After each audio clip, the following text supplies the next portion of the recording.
Bonjour, bien le Seigneur, soyez richement bénis dans le nom puissant de Jésus de Nazareth, qui vous comble vraiment de sa grâce, de sa paix en ce temps de la fin et qui vous accorde une pleine espérance en lui. Aujourd'hui, nous sommes le 8 avril 2019 et c'est avec beaucoup de joie, comme d'habitude, que je viens partager la parole du Seigneur. Aujourd'hui, nous allons parler de l'importance d'aimer nos ennemis et de prier pour eux. Nous savons tous que notre Dieu est un Dieu parfait, hein. C'est qu'il n'a pas qu'il est parfait. Il demande d'être parfait à son exemple. Il demande en fait, notamment d'aimer nos ennemis, de prier pour eux et de ne pas garder de rancune dans nos cœurs. Mais très souvent, en tant qu'être humain, nous avons cette tendance à oublier ces enseignements qui sont si précieux.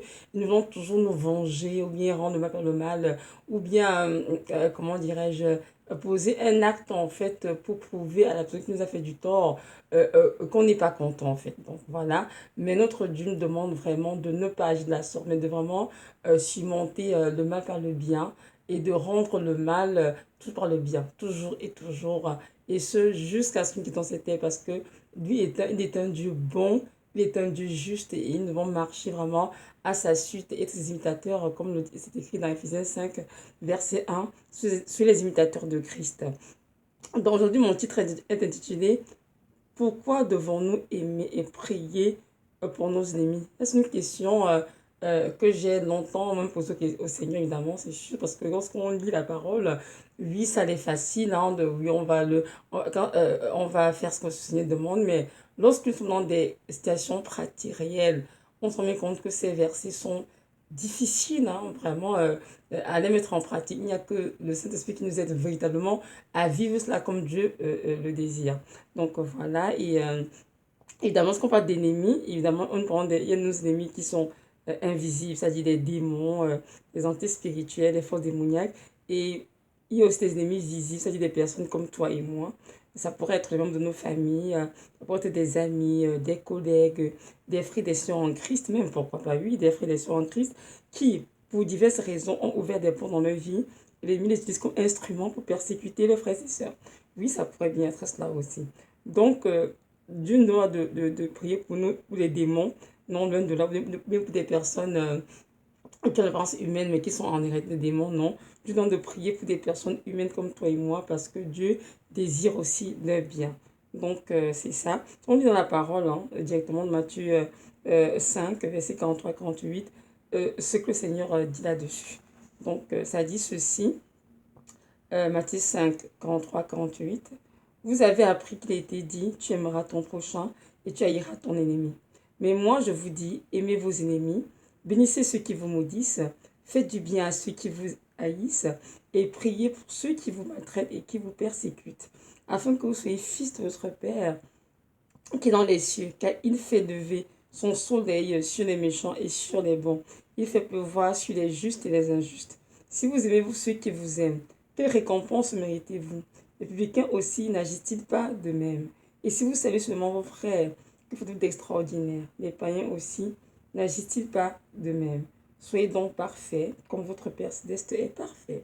Parole du Seigneur. Donc ici, Dieu nous demande tout simplement, verset 48, d'être parfait comme il est parfait. Parce que, évidemment, il fait pleuvoir sur les bons et les injustes. Amen. Et il fait de son soleil sur les méchants et sur les bons. Donc, il ne fait point attention de personne, il fait point de favoritisme.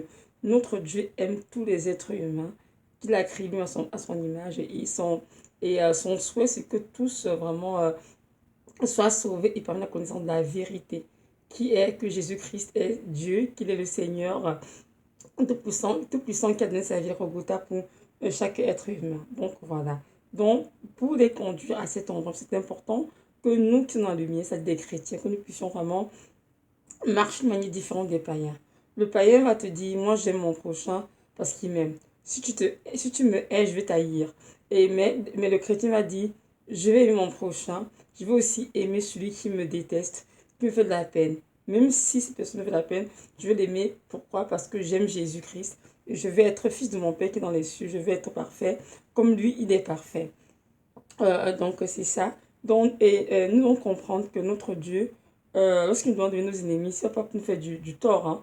loin de là. Même si ça semble être difficile, incompréhensible, c'est parce qu'il veut que cela aussi nous fasse du bien. Dans quel sens? Enfin, Dieu a montré en fait que c'est en aimant nos ennemis, en priant pour eux, pour ceux qui nous persécutent, qui nous maltraitent, que Dieu nous perfectionne en fait parallèlement. Donc, si nous voulons être parfaits comme Dieu veut que nous soyons parfaits, c'est important de comprendre que la perfection est un processus. Amen. Et que ce n'est pas un tas de faits qui s'acquiert comme instantanément. C'est un processus et pour cela, Dieu doit permettre dans nos vies des circonstances, des épreuves et même autour des personnes justement qui sont nos ennemis pour pouvoir nous perfectionner, c'est-à-dire pouvoir nous sanctifier, nous purifier et nous rendre parfaits comme lui il est parfait. Donc, nos ennemis sont dans nos vies pour deux choses. La première chose, parce que Dieu les utilise pour nous perfectionner. Oui, Dieu utilise nos ennemis pour nous perfectionner. Parce que si nous apprenons à aimer comme Dieu est aimé, c'est-à-dire aimer nos ennemis, prier pour eux, pour ceux qui nous maltraitent, qui nous persécutent, les bénir tous les jours. Avant cela, Dieu a tracé notre cœur et vraiment descendre en nous l'amour parfait qu'il est lui-même en le Seigneur, que nous puissions être capables d'aimer de la sorte. Et c'est aussi, c'est aussi en faisant cela que nous prouvons en fait au monde que nous sommes vraiment chrétiens, que nous sommes vraiment Jésus-Christ en nous, que l'amour de Dieu est en nous parce qu'on agit différemment des païens. Voyez-vous, si nous, au cause de verset 47, si nous saluons seulement nos frères dans la foi, on ne fait rien d'extraordinaire. Parce que les aussi, ils agissent enfin, pareil en fait. Mais si nous sommes capables de saluer ceux qui sont nos ennemis, je à tort d'ailleurs, ou bien des personnes qui nous maltraitent, qui veulent pas du bien, là, on fait quelque chose d'extraordinaire qui est épatant pour les chrétiens, les païens justement, pour dire, waouh, mon Dieu, cette femme ou bien cet homme est capable d'aimer son ennemi, est capable de dire bonjour à quelqu'un qui le déteste en fait. Donc voilà. Et cela aussi, c'est une preuve devant le monde hein, que oui, cette femme, cet homme est vraiment chrétienne, parce que oui, ces personnes marchent vraiment sur la volonté de leur Dieu. Et en eux, il n'y a point de mal, point de rancune, point de revanche, il n'y a que du bien. Parce que notre Dieu ne veut pas que nous cohabitions avec le mal, mais que nous cherchons à nous venger ou à avoir de la rancune à qui que ce soit. Non, Dieu nous demande toujours de pardonner et de prier pour nos ennemis afin qu'ils soient dans la lumière. Donc voilà. Notre Dieu nous demande aussi d'apprendre vraiment à, comment dirais-je, à être patient dans l'épreuve. Il y a même des choses que Dieu permet dans nos vies, un ennemi autour de nous, quelqu'un qui ne nous aime pas, mais Dieu ne va le ôter qu'on le veut. Dieu a laissé cette personne être là, rôder, parce que Dieu aussi que nous soyons patients dans l'affliction, comme Jacques le demande. Hein.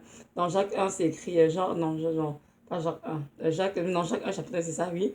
Une demande d'être patient dans l'épreuve de 1, et aussi de voir les épreuves comme c'est déjà complètes. Donc, pour que Dieu fasse éclore en nous tous ces fruits d'esprit, la joie, la patience, la bonté, la bienveillance, il va falloir qu'il mette autour de nous des personnes qui vont nous persécuter pour que ces fruits-là soient, comment on dit, développés, exprimés. Parce que si Dieu nous met autour de nous ces personnes qui nous aiment, qui nous approuvent, qui ne nous persécutent pas, qui nous chérissent, ce sera très difficile pour nous d'exprimer les fruits parce que, effectivement, aimer quelqu'un qui t'aime déjà, c'est très facile, il fait une aide extraordinaire. Mais aimer quelqu'un qui te déteste, quelqu'un qui te méprise, quelqu'un qui te persécute, te maltraite, là, en effet, tu fais quelque chose d'extraordinaire. Et ça prend dans la Saint-Esprit en temps pour t'aider à aimer cette personne qui, peut-être, ton point de vue n'est pas du tout aimable, à l'accepter et à prier pour la personne. Et je l'ai vécu dans ma propre vie et j'ai trouvé cela très difficile pratiquement. Mais j'ai dû crier au Seigneur longtemps.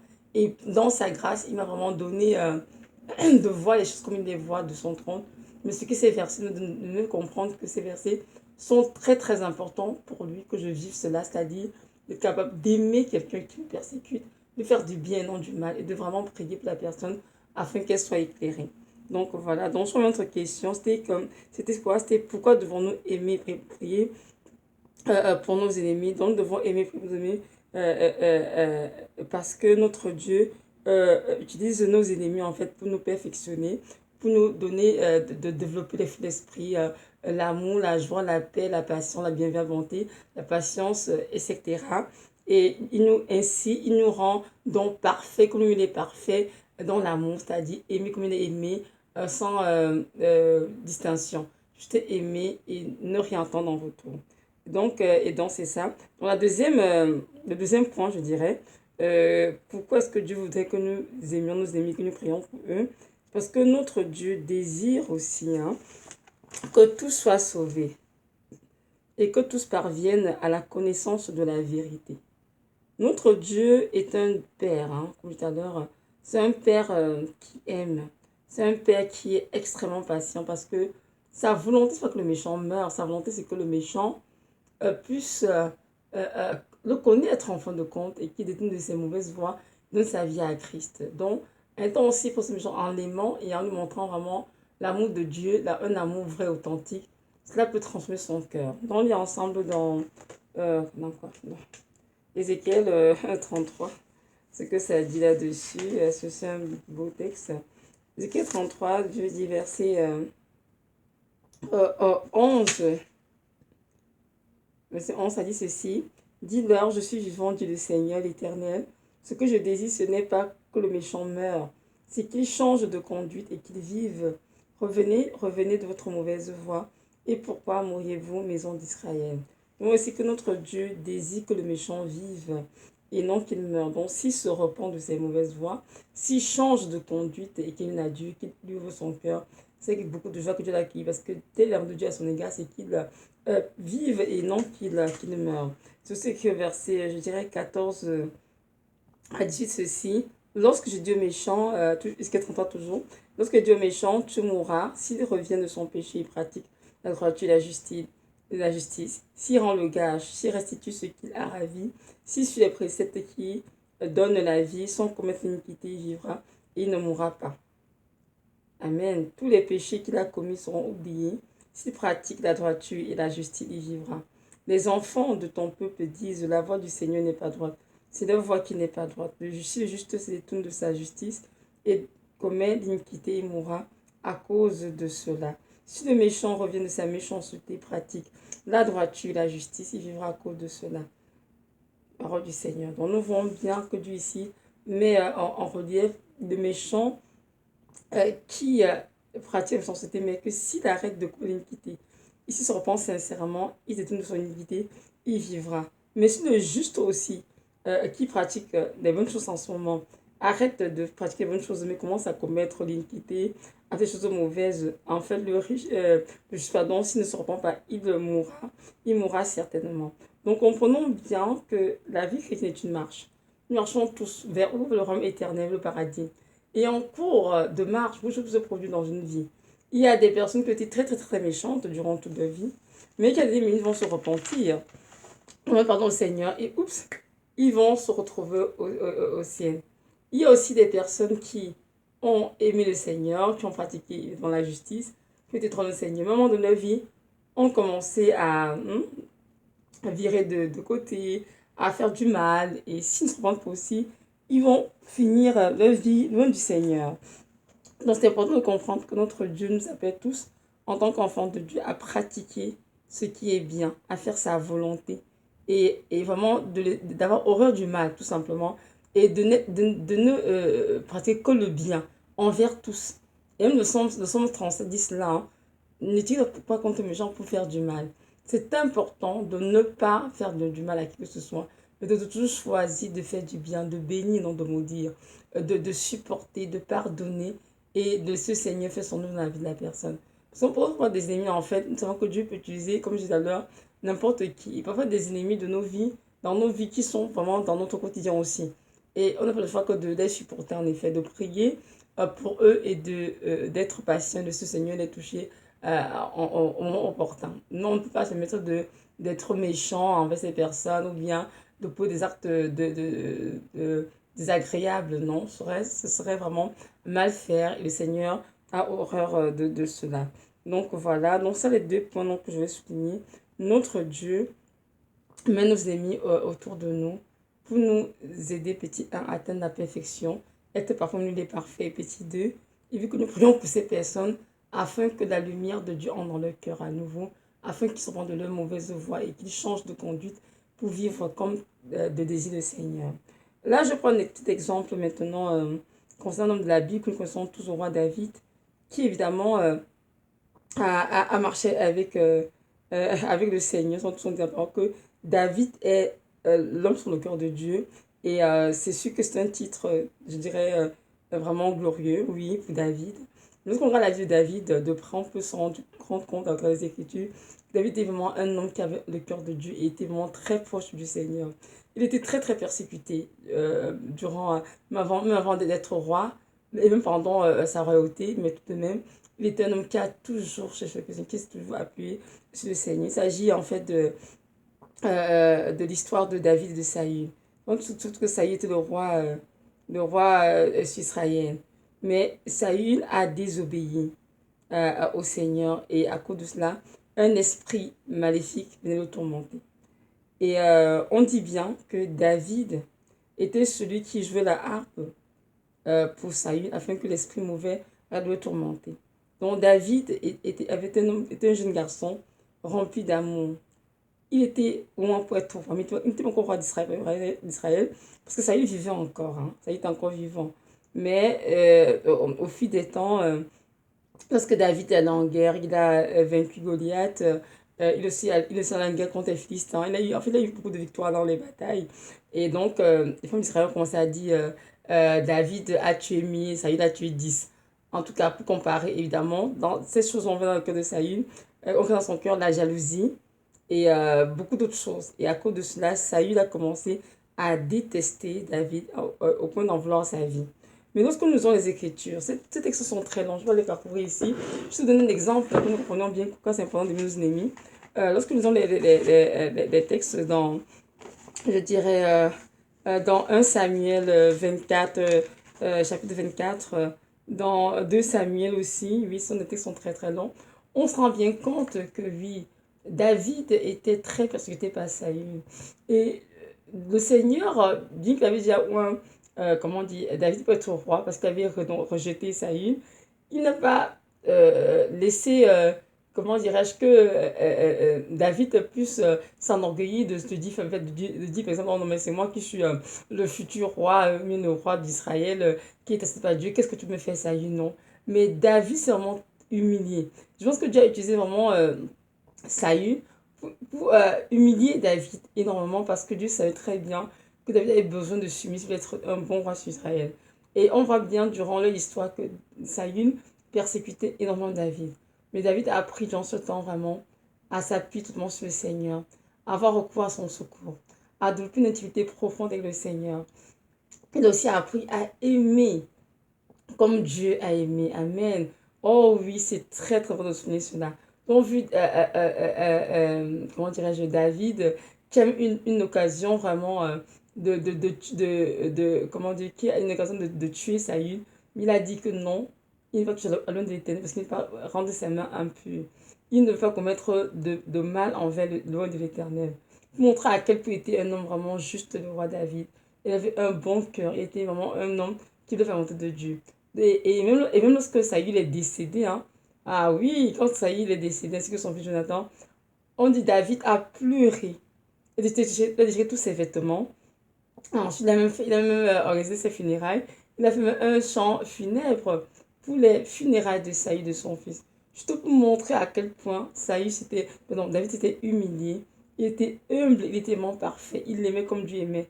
Et il avait compris en fait que Saül était son ennemi, pas parce que ça voulait l'être, parce que ça voulait l'être, en fait, parce que Saül avait laissé dans sa vie une porte ouverte à l'esprit de jalousie et d'autres choses. Et l'esprit de meurtre est venu aussi s'y ajouter. Et Saül étant jaloux de David, voulait absolument le tuer, voulait absolument le détruire. Mais Dieu n'a jamais permis cela. Pourquoi? Parce que c'était la volonté de Dieu. C'est Saül qui avait désobéi, avait été rejeté. Mais David était resté le roi en fait qui a été choisi pour Israël. Mais avant qu'il rentre en fonction, David était un homme très très jeune. Donc, je pense que Dieu a utilisé Saül dans la vie de David pour lui le persécuter, certes, c'est vrai, mais pour le perfectionner avant qu'il ne rentre en fonction en tant que roi d'Israël. Et lorsqu'on lit des histoires, comme je disais dans 1 Samuel 24 jusqu'à 31, 2 Samuel, on peut voir vraiment le cœur de David qui montre un cœur vraiment qui ne fait que du bien et non du mal. Et on voit aussi Saül qui est, qui va parler des esprits méchants, je dirais, pour persécuter David, mais Dieu ne permettra pas que l'âme de David descende dans ce jeu des morts. Et ça, c'est vraiment un exemple pour nous. Nous devons aimer en tout temps. Nous devons prendre le temps vraiment pardon, le temps de saisir vraiment, lorsque nous sommes dans une, comment dire, dans une situation contraire, qui nous contrarie dans la vie, dans notre famille, dans une relation, nous devons comprendre qu'est-ce que Dieu attend de nous, qu'est-ce qu'il veut que nous, qu'est-ce qu'il fait dans notre propre vie avec ce qui se passe. Parce que souvent, parce qu'on souvent pense, oh Seigneur, ôte le méchant et j'aurai la paix. Si tu ôtes le méchant, je serai heureux ou je serai heureux, c'est voilà. Non, pas toujours. Il y a des fois, Dieu ne peut pas ôter le méchant parce que le méchant est là justement pour être utilisé par Dieu pour te sanctifier, pour te purifier, pour t'amener à l'aimer d'une autre façon, le Seigneur, pour t'amener aussi à aimer ton ennemi, oui, qui te persécute, pour t'aimer en fait simplement à être mature en Christ, à exprimer vraiment les fruits de l'esprit dès que Dieu le désire. Et peut-être Dieu n'a pas d'autre choix que de laisser l'ennemi tout à pour faire cela. Parce que si tu mets des gens qui t'aiment comme tu les aimes, en fait, tu ne feras jamais rien d'extraordinaire, tu ne feras jamais aucun effort en fin de compte. Donc, notre Dieu nous demande à tous de ne pas nous arrêter à, à, à, à, à, comment dire, au mauvais côté des choses comme une situation difficile, mais de tout le monde poser la question toujours, Seigneur, qu'est-ce que tu veux faire dans ma vie avec cette situation que je vis? Moi, je pose la question au Seigneur en ce qui me concerne moi. Il m'a dit, Evelyne, toutes tes épreuves sont aussi nombreuses parce que je veux te sanctifier. Je veux que tu sois une épouse parfaite qui aime comme j'ai aimé, qui est parfaite dans l'amour, en tout se voir au Seigneur. Il dit que donc, comprends bien que ce n'est pas l'ennemi l'ennemi qui te fatigue, qui va t'empêcher ou bien m'empêcher de ce que je veux dans ta vie. Mais c'est toi que je veux briser, transformer, nettoyer. Et pour cela, je veux que tu sois patiente dans l'épreuve. Je veux que tu vois l'épreuve comme une de joie complète et que tu endures ce que je veux que tu endures pour ma gloire. Très important. Donc, j'ai dit, ok, Seigneur, en tout cas, on y va. C'est sûr que, comme je dis, c'est pas facile. Mais la clé, en fait, pour y arriver, c'est d'accepter que Dieu nous tue. C'est-à-dire que Dieu, qu'on meurt à soi, en fait, qu'on lance à soi. Qu'on arrête de dire mon moi, ma chair, mon projet, mes ambitions et ma vie, etc. Mon estime de soi, ma réputation. Faites tout ça de côté. Et juste nous appliquer à faire ce que Dieu nous demande. Et si on fait cela, on aura la victoire. Et même à la fin, il peut arriver que beaucoup d'âmes entrent au ciel à cause de notre attitude, notre comportement, parce que nous avons choisi d'aimer, de prendre soin, de bénir et de pardonner, au lieu de maltraiter, d'avoir la rancune, d'être amer envers les personnes qui nous ont persécutés. Donc voilà, c'est ça. Notre Dieu est un Dieu tellement grand, tellement bon, tellement puissant, et à lui rien n'est impossible. Donc il pourrait dire, aujourd'hui j'ai décidé le méchant qui est de la vie d'Evelyne. Le méchant va s'en aller tout de suite à l'instant T que Dieu a prononcé la parole. Mais pas, Dieu ne veut juste pas. Dieu veut qu'une œuvre soit faite dans mon propre cœur. Et pour cela, Dieu va laisser que les choses se passent comme il veut, donc tout simplement. Donc voilà, c'est ça le message. Donc, je vous appelle tous à revoir notre attitude par rapport à nos ennemis, de revoir si est-ce que nous marchons vraiment au dos de Dieu, s'il y a lieu d'apporter des corrections, de corriger cela, car il est très très important de ne pas s'irriter contre le méchant, de ne pas faire du mal, mais au contraire, de surmonter le mal par le bien et de demeurer toujours dans le bien, fait que du bien, car tel est l'amour du Père à notre égard. Donc voilà, notre rupture revient bientôt, donc c'est important évidemment de se préparer et de s'assurer que nous sommes vraiment dans sa volonté et de ne surtout pas comment dirais-je, de ne surtout pas nous oublier dans les choses de ce monde, des pieds de Satan qui sont tendus de partout, mais de nous rêver, de rester sobre, de vaquer à la prière et de nous préparer de son retour. Maintenant, si tu m'écoutes, je vais te dire que toi qui m'écoutes et qui ne connais pas encore le Seigneur de Nazareth, que ce Dieu, le Dieu qui t'a créé, qui t'a engendré, il aimerait bien te compter parmi ses enfants. Donc, je t'encourage vraiment à aller ouvrir ton cœur, invoque-le, pose tes questions, il te répondra. Je veux que tu saches qu'il soupire après ton nom depuis fort longtemps et que grande sera sa joie de te voir enfin dans ta vie comme ton sauveur et ton Seigneur. Donc voilà, sois béni dans le nom puissant de Jésus. Amen.